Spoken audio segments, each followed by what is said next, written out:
नमस्कार विद्यार्थी मित्रों। इकाई 4 कथनी और करनी। ईश्वर ने मनुष्य को अन्य प्राणियों से श्रेष्ठ बनाया है, कई गुणों से उसे संवारा है, इसका उसे अभिमान भी होता है।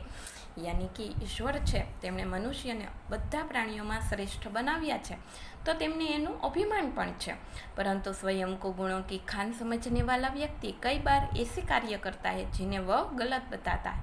એટલે કે પોતાને જ ગુણવાન સમજવાવાળો વ્યક્તિ પણ ક્યારેક એવા કામ કરે છે જે ખોટા હોય છે। कथनी और करनी में अंतर के ऐसे कई उदाहरण रोज देखने में आते हैं।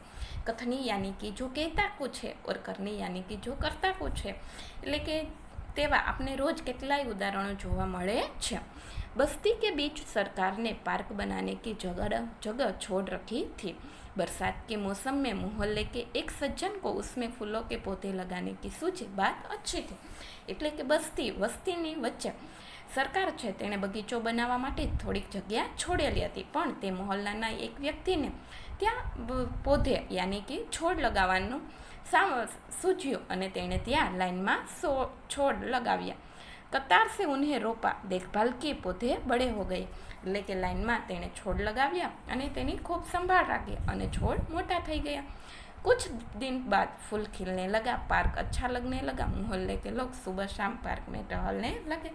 એટલે કે થોડાક દિવસો પછી ત્યાં ફૂલ ખીલી ગયા અને બગીચો સરસ લાગવા માંડ્યો, તો તે મોહલ્લાના લોકો છે ત્યાં ચક્કર મારવા માટે ફરવા માટે આવવા लाग्या। फूल सबको अच्छे लगते हैं, पार्क में लोगों के आने जाने से उन्हें यह लगा कि लोग इन फूलों को तोड़कर ले जाएंगे। એટલે કે ફૂલ તો બધાને સારા લાગે, એટલે તેને એવું લાગ્યું કે આ બગીચામાં આવવાવાળા લોકો છે કદાચ ફૂલ તોડીને પણ લઈ જશે। इसलिए उन्होंने एक तख्ती के ऊपर यह लिखकर टांग दिया कि फूल तोड़ना मना है। तख्ती यानी कि पाटिયું। એટલે તેણે એક પાટિયું લીધું અને તેના ઉપર લખીને पाटिયું ત્યાં ટીંગાડી દીધું कि फूल तोड़ना बना है। आते जाते सब उसको पढ़ते, कोई भी फूल को नहीं तोड़ता। એટલે કે બગીચામાં આવવાવાળા લોકો છે આ પાટિયું વાંચતા અને કોઈ પણ ફૂલને તોડતા નહીં।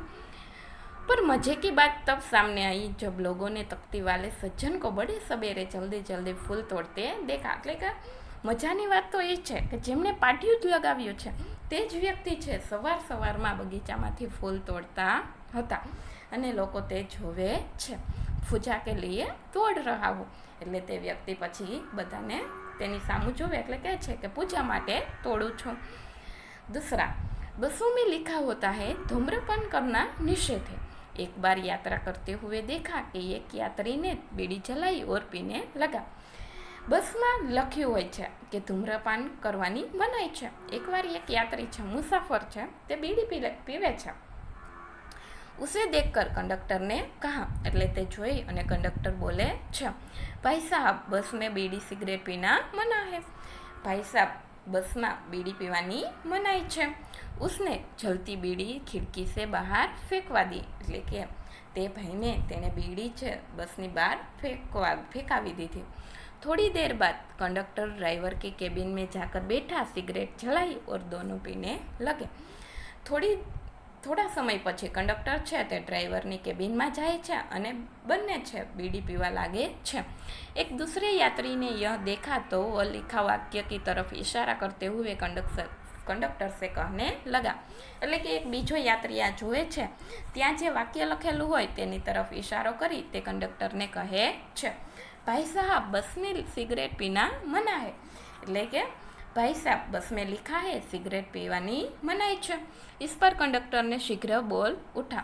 એટલે કે તેના ઉપર કંડક્ટર ઝડપથી બોલે છે, यह वाक्य आपके लिए है न कि हमारे लिए। આ વાક્ય તમારા માટે લખેલું છે, નહીં કે અમારા માટે। तीसरा, एक व्यक्ति दुकान पर गया, स्कूटर दुकान के सामने खड़ा कर ही रहा था कि दुकानदार बोला। એટલે એક વ્યક્તિ છે સામાન લેવા માટે દુકાને જાય છે અને હજી તો દુકાનની સામે જ સ્કૂટર ઊભું રાખે છે, ત્યાં દુકાનવાળો બોલે છે, आप अपना स्कूटर वहाँ सामने वाहन रखने की स्थान पर खड़ा करके आए। એટલે કે તમે તમારું સ્કૂટર છે તે સામે વાહન પાર્ક કરવાની જે જગ્યા છે ત્યાં ઊભું રાખો।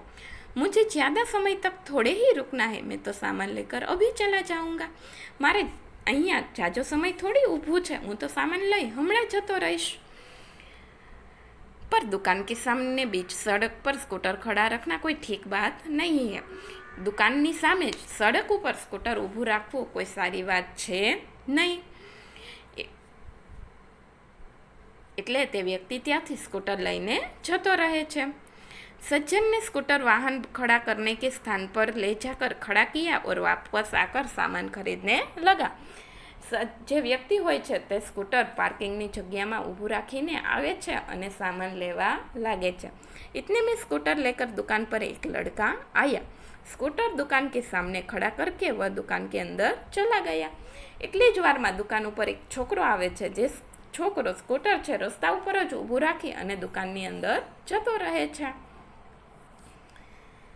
આપને ઇસે મના નહીં કિયા. એટલે પેલો વ્યક્તિ છે તે દુકાનદારને પૂછે છે કે તમે આ વ્યક્તિને તો આ બાળકને તો ના ન પાડી રસ્તા ઉપર સ્કૂટર ઊભું રાખવા માટે. યહ તો મેરા બેટા હે. એટલે કે આ તો મારો છોકરો છે. એટલે કે જે બીજાને જે વસ્તુ કરવાની ના પાડે છે તે પોતે જ તેવી વસ્તુઓ કરે છે. कुछ लोग ऐसे भी होते हैं जो आदर्श की बातें करते हैं लेकिन जब उन्हें अपनाना पड़े तो वे आदर्श भूल जाते हैं. એટલે કે બીજાને આદર્શની વાતો કહેવામાં બહુ સહેલી છે, પણ એ જ આદર્શની વાતો જ્યારે આપણે અપનાવવી પડે ત્યારે ખૂબ અઘરી છે. एक दिन एक सज्जन के घर उनके मित्र मिलने आए. दोनों मित्र बातचीत में मग्न थे कि किसी ने दरवाजा खटखटाया. એટલે એક વ્યક્તિને ત્યાં તેમના મિત્ર તેમને મળવા માટે આવે છે. બંને વાતચીત કરે છે ત્યાં જ કોઈ દરવાજો ખખડાવે છે.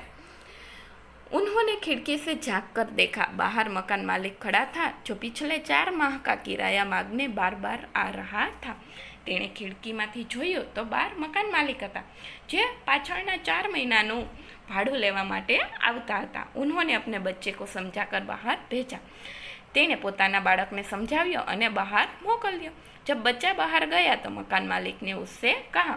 જ્યારે છોકરો બહાર જાય છે એટલે મકાન માલિક એમને કહે છે, तुम्हारे पिताजी से कहो कि मैं मकान का किराया लेने आया हूँ.